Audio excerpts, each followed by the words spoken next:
members showing me up. That's tough. Okay, so I've got to start with the thing that brings us here today, because I've got to say, it is unusual for somebody who is as high up in the Republican leadership as Liz Cheney was to be out here campaigning with the Democratic nominee for president. And so maybe why don't both of you tell us, but you start. You've actually marshaled unprecedented support from Republicans in this election. Why do you think that is? Thank you, Sarah. Thank you for being here, for your work, and the Congressman. Thank you. I have said before, and it must be repeated each time, there are moments in the history of our country which challenge us, each of us, to really decide, do we stand for those things that we talk about, including particular country over party. And you have been extraordinarily courageous in the way that you have done it, and I thank you for that.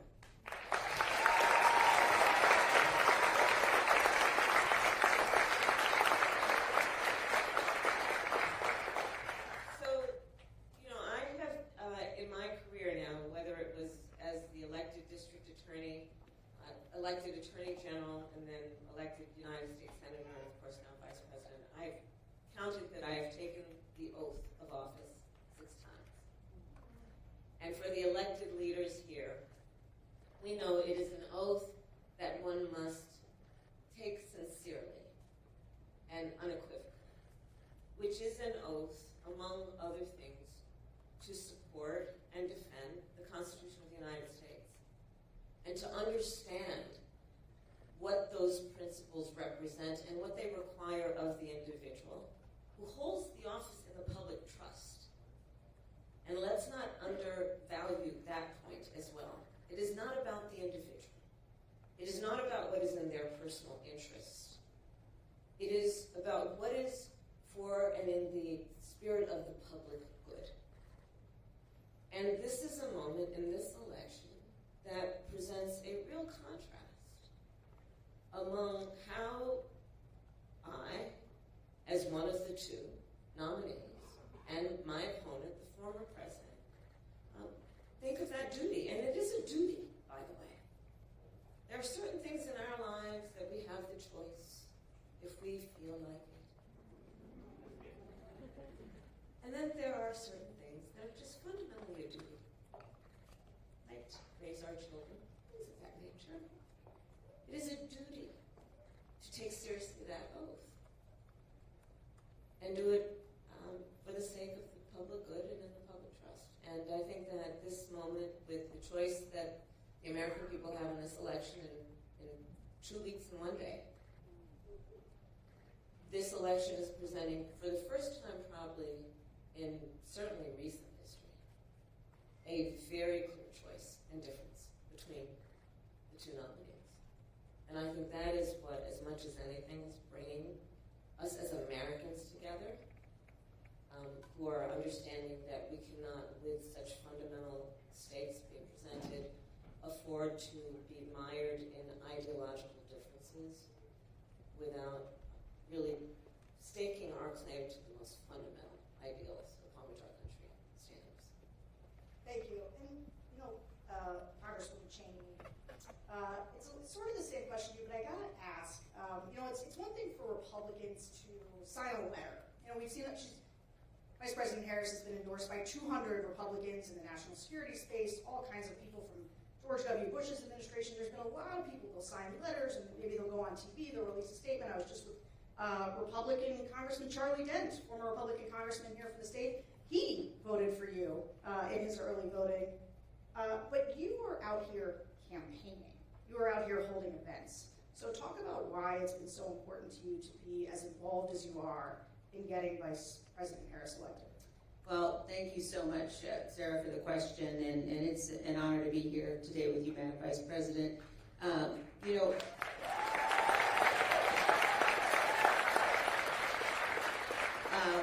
for me, every single thing in my experience and in my background has played a part in my decision to endorse Vice President Harris.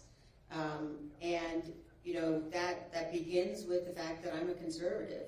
And I know that the most conservative of all conservative principles is being faithful to the Constitution. And you have to choose in this race between someone who has been faithful to the Constitution, who will be faithful, and Donald Trump, who, it's not just us predicting how he will act. We watched what he did after the last election. We watched what he did on January 6th. And so coming to this as someone who's been a lifelong Republican, a lifelong conservative, also as someone I spent time working overseas before I was elected to Congress, and I've spent time working in countries where people aren't free and where people are struggling for their freedom, and I know how quickly democracies can unravel. And I know that as Americans, we can become accustomed to thinking, well, we don't have to worry about that here. But I tell you, again, as someone who has seen firsthand how quickly it can happen, that is what's on the ballot. It's absolutely what's on the ballot. I also, I come to this decision as a mother. I have 5 children, and there was a moment right after January 6th when my husband and I were having dinner with our 2 youngest, our 2 sons, and I looked across the table at my young sons, and I thought to myself, you know, in the aftermath of the attack on the Capitol, are they going to grow up in a country where we don't have to worry about the peaceful transfer of power? Are they going to grow up in a country where that is guaranteed?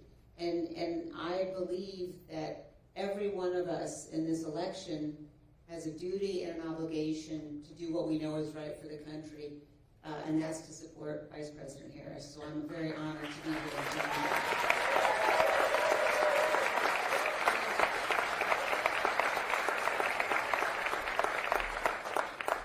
If I can just echo the Congresswoman's point. So I've now, as Vice President, met over 150 world leaders, presidents, prime ministers, chancellors, and kings, many of them multiple times, to the point where on a first-name basis. And the last few times that I've seen them in the relative eve of this election, they are very concerned, our allies. Because as you know, when we walk in those rooms around the world representing the United States of America, we have traditionally been able to walk in those rooms, chin up, shoulders back, with the self-appointed and earned authority to talk about the importance of democracy and rule of law.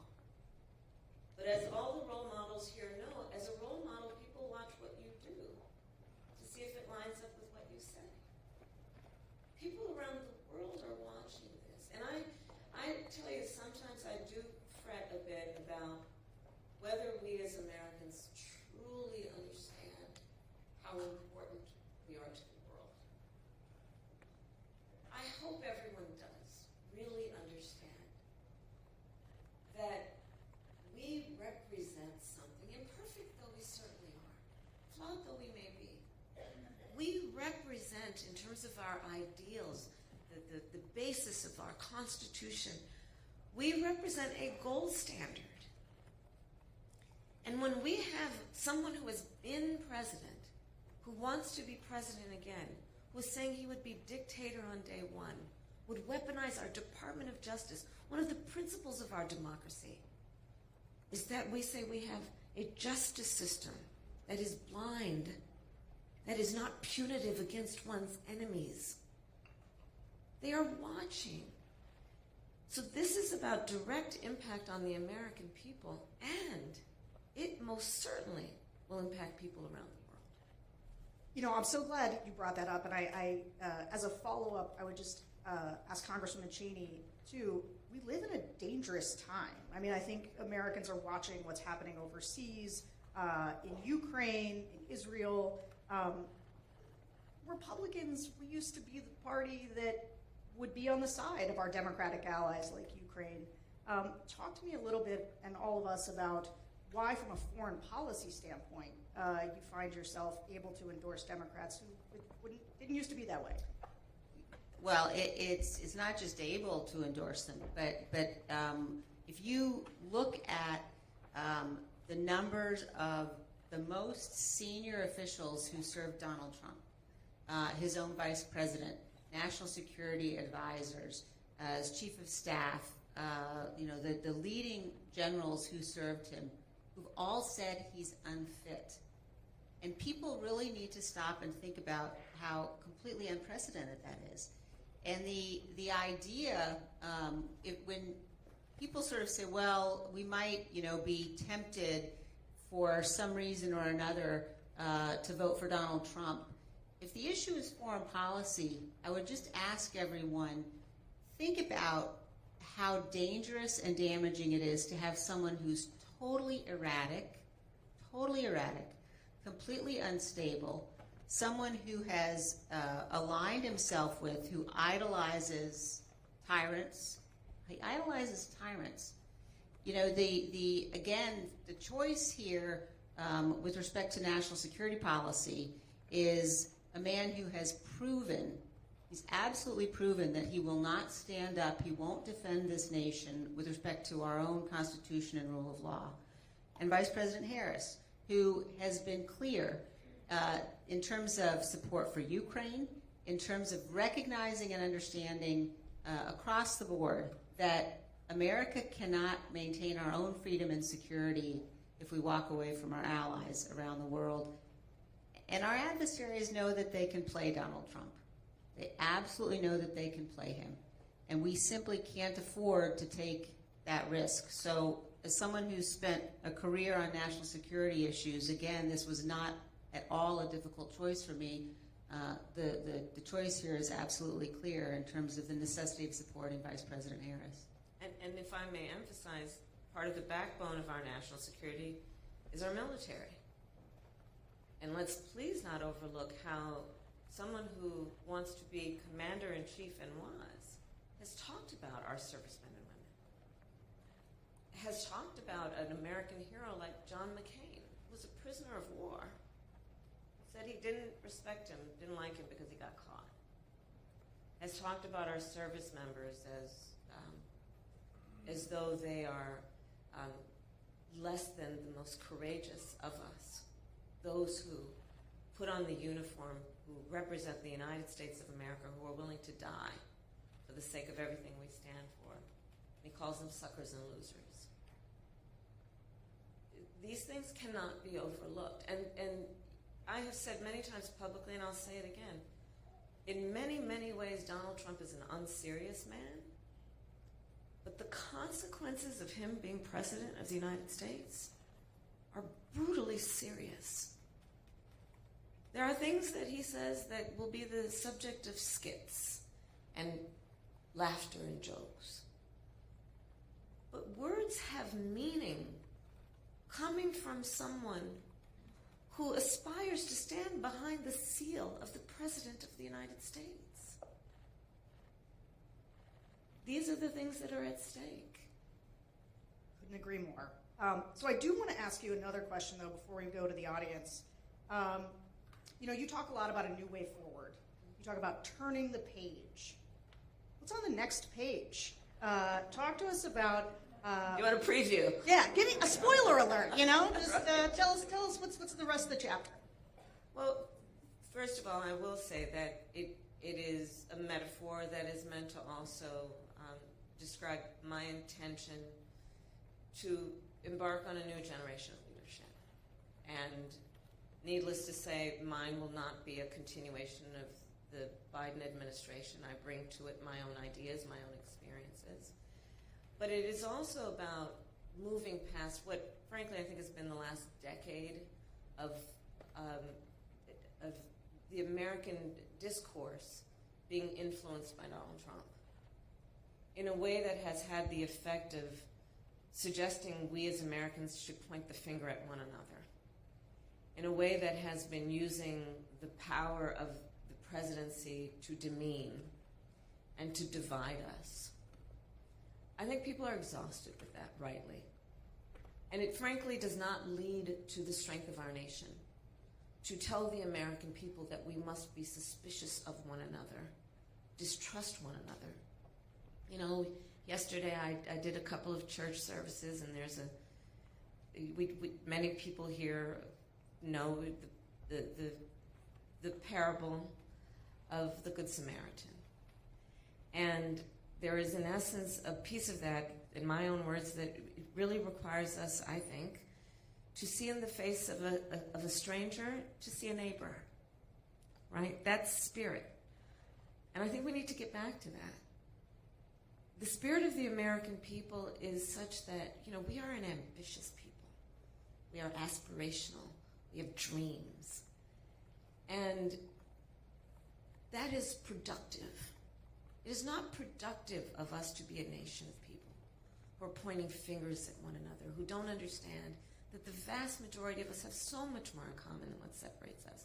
So that's what I mean about turning the page. And then a new generation of leadership about being ambitious, about all we have yet to do. Part of my economic policy, I refer to it as an opportunity economy, is about investing in American industries while leaving none of our traditional wonderful industries behind, repurposing and retooling the factories that have led to America's success in industry, while at the same time redefining how we are thinking about which worker has the experience and skill to do the job and is qualified, and understanding we shouldn't be falling into a trap that suggests only those with a college degree have the skill or the experience to do the job. So let's look at how we redefine and perhaps even reorder.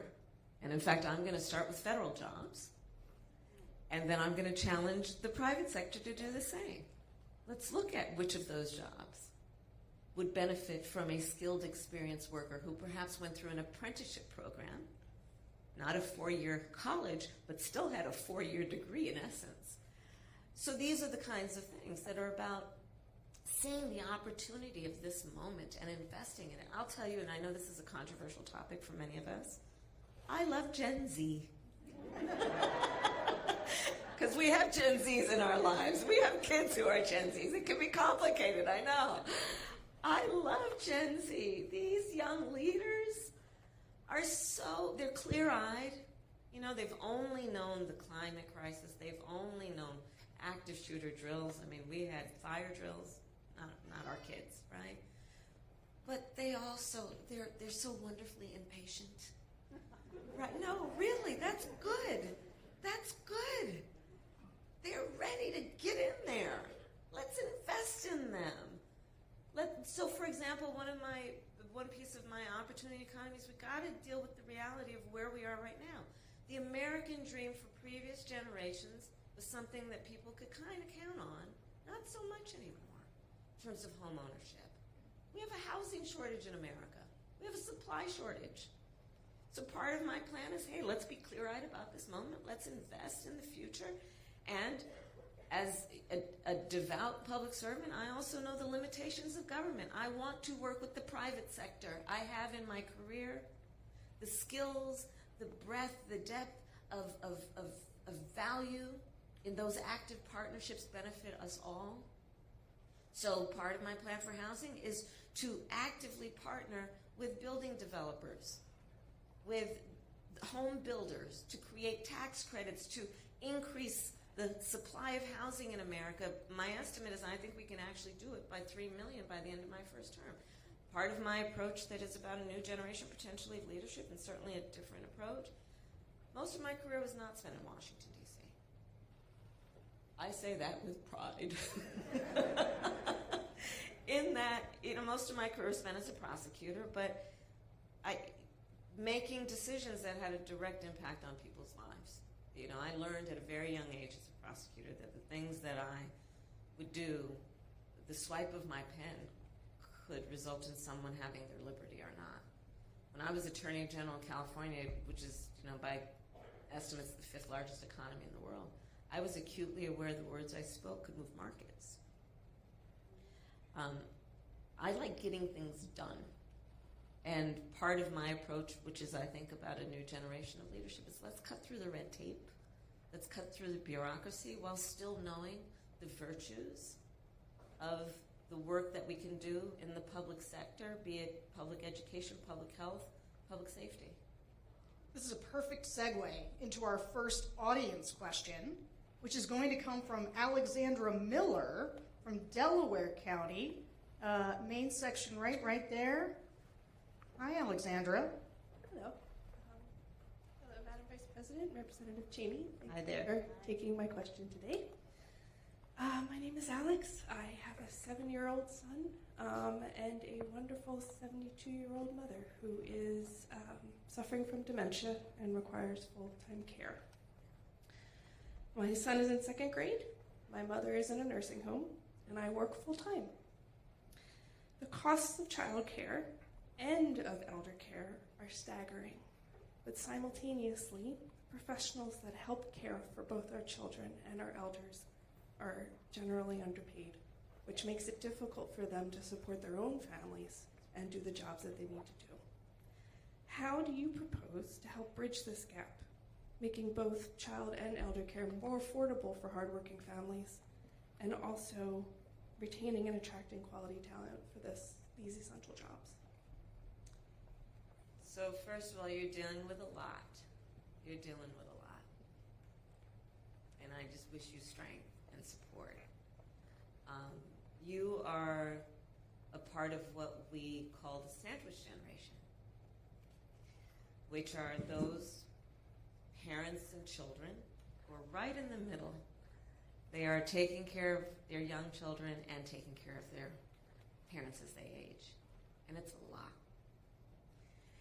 And so I actually plan to address this in a substantial way because I actually bring a personal experience to it as well. I took care of my mother when she was sick. And that work is the work of trying to cook something that they feel like eating, right? Trying to figure out which clothes will not irritate their skin, help them put on a sweater. It's about trying to figure out how you can say something that brings a smile to their face or makes them laugh. It's about dignity. Meanwhile, you have a 2nd grader. You try and teach that kid how to read. Spending time with them, reminding them they are special and can be anything. And in the middle of all of that, if you are working, or just to have a minute to breathe, it's a lot. It's a lot.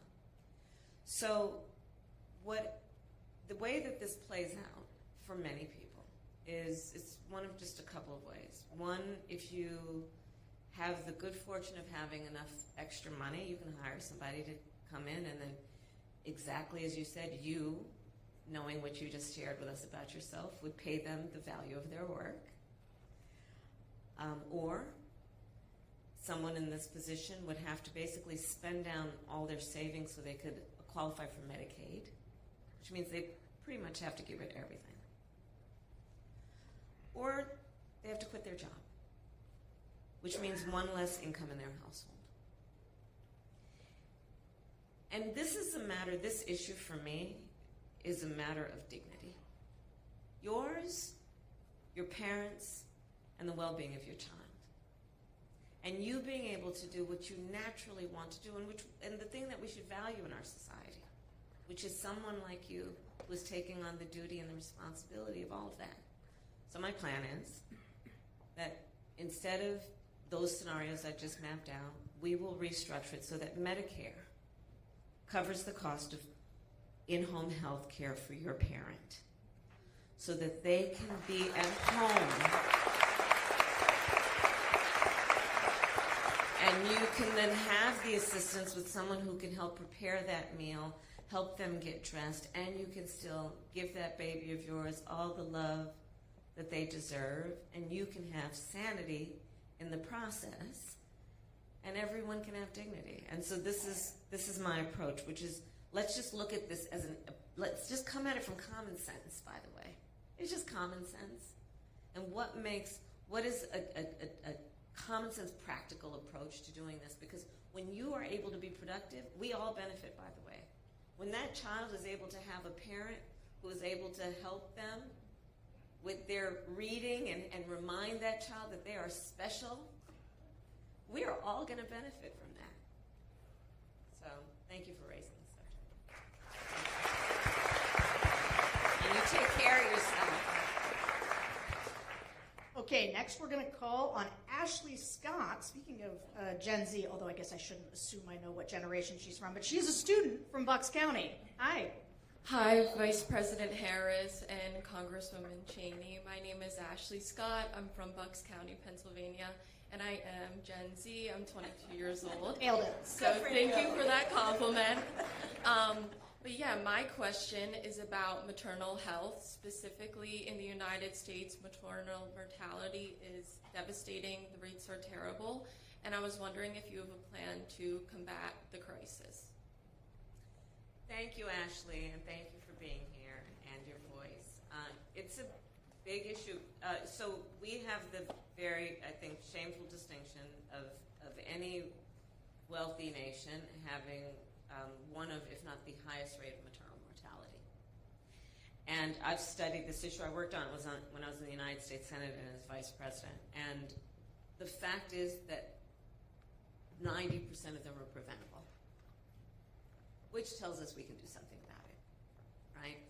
And it is an issue. So Black women are 3 to 4 times more likely to die in connection with childbirth. Native women are like twice as likely. Rural women 1.5 times likely. One of the common threads that you will see in those demographic populations is a lack of appropriate prenatal care, and then care during the term of their pregnancy, and then postpartum care. And we know that when that care is available, they're having a healthier and, by the way, happier experience. And the long-term impact to all of us as a society, much less to that family, is immense. And so the work that we've been doing and the work I intend to do going forward is to address that, right? So for example, in rural America, the way that the system has been structured, the healthcare system has been structured, is a lot of those hospitals and clinics have had to close because of the way we reimburse based on population size. And as people are leaving rural America, then the hospitals and the clinics can't afford the overhead. I'm oversimplifying, but just to make the point.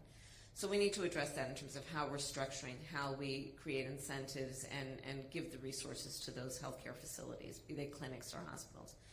The other piece that we have to do is really just talk more about the issue around also how in the healthcare system we are treating women. And are we taking women seriously when they talk about their healthcare concerns? So again, personal experience, my mother had 2 goals in her life: to raise her 2 daughters, my sister and I, and to end breast cancer. My mother was a breast cancer researcher. And she was so passionate about women's health care. And I remember it as a young girl and throughout my life. And we still have a lot of work to do to make sure that when she walks into that clinic, that doctor's office, that hospital, that she's taken seriously. And that's also about what we do in terms of training within the profession. It's also about what we do in terms of public education to get information to women so that they know that they are not just complaining and they should not suppress or subordinate, but their concerns might be about themselves because they're taking care of everybody else. So there's a lot of work to do, and of course there's a connection between this and what we need to do. Since the Dobbs decision came down, when we are looking at, I've met with a lot of, in particular OBGYNs, who are concerned that there are kids going through, young people going through their medical school who are now feeling deterred from engaging in reproductive health work. And reproductive health work is vast. It is not only about abortion. It is about a whole array of care. And we want to make sure that we're not creating disincentives for people to go into that very, very important profession. And then we also want to make sure that we are in the whole issue of reproductive care, not suggesting to women or the people who love them that they should be judged. Because there is that also when you're talking about reproductive care, where women sometimes are made to feel or do feel embarrassed to talk about their needs as it relates to their reproductive health. And then, of course, I feel very strongly the government should not be telling any woman what to do with her body.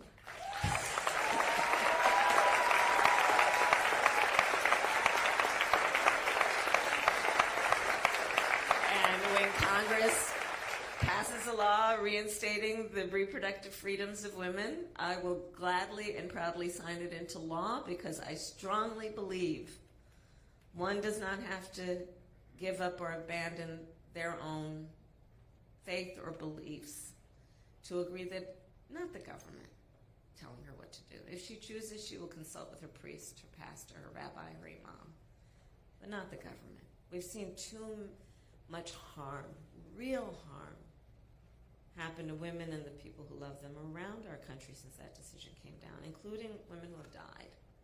And I don't think that most people who, before the Dobbs decision came down, who had strong opinions about this, I don't think most people intended that the harm that we've seen would have actually happened.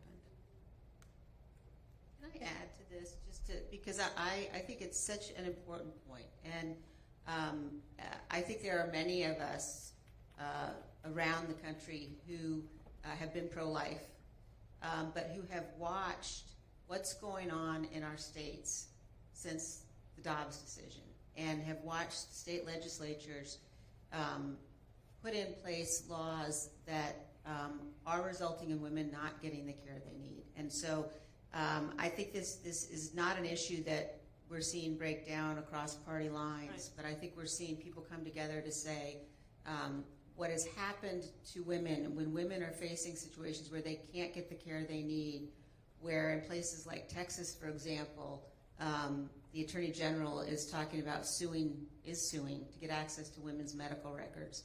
That's not sustainable for us as a country, and it has to change.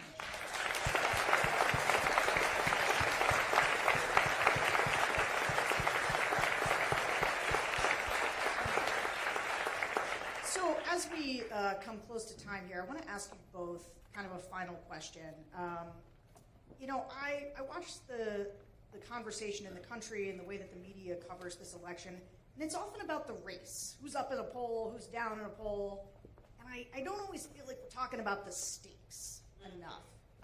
And Liz Cheney would not be here if she didn't think that the stakes were very high. And frankly, the Republicans wouldn't be so angry at you if they didn't think you were an effective surrogate as somebody speaking the stakes.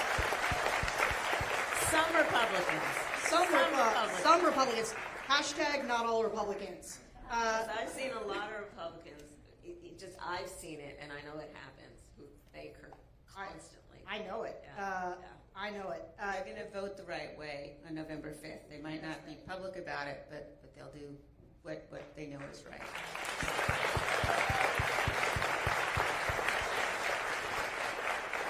But just to close, and maybe starting with you, Congresswoman, so you can have the last word, talk to me and all of us about the stakes. Many people in the room here are undecided voters. What's kind of the last pitch that you would make about why this election is so important and why you believe they should vote for the Vice President here? Well, I think that in this election, and especially here in Pennsylvania, we have the opportunity to tell the whole world who we are. And we have the chance to say, we're going to reject cruelty. We're going to reject the kind of vile vitriol that we've seen from Donald Trump. We're going to reject the misogyny that we've seen from Donald Trump and J.D. Vance.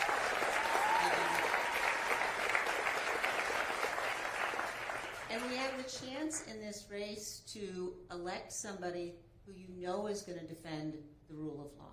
You know Vice President Harris is going to defend our Constitution. We have the chance to remind people that we are a good country.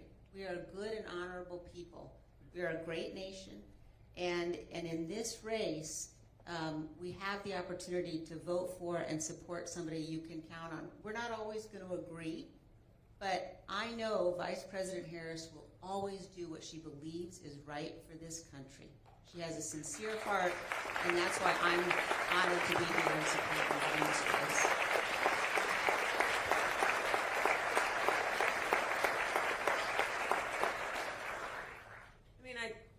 Exactly. Listen, so in my career as a prosecutor, you've heard me say this, I never, ever asked a victim or a witness, are you a Republican or a Democrat? Never. It wouldn't even occur to me to ask them. I did every time ask, are you okay?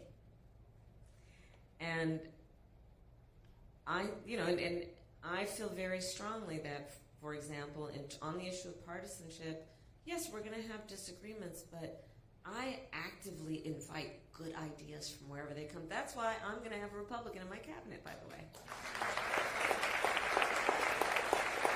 Because I want good ideas. And by the way, I know it is in our best interest as a nation, in the interest of our strength in our future as a nation. We need a healthy two-party system.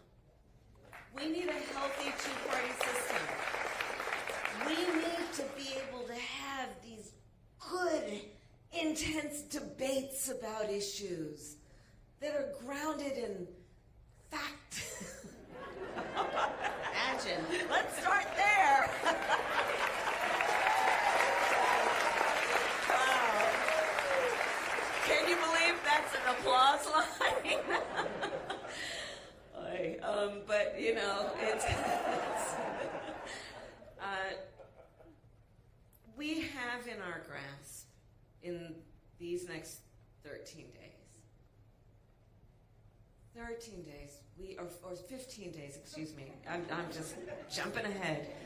In these next 15 days, we have in our grasp the ability to determine the course of our country. You know, every election we said this is the one. This is the one.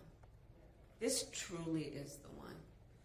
I mean, to the Congresswoman's point, the former chairman of the Joint Chiefs of Staff referred to Donald Trump as being fascist to the core.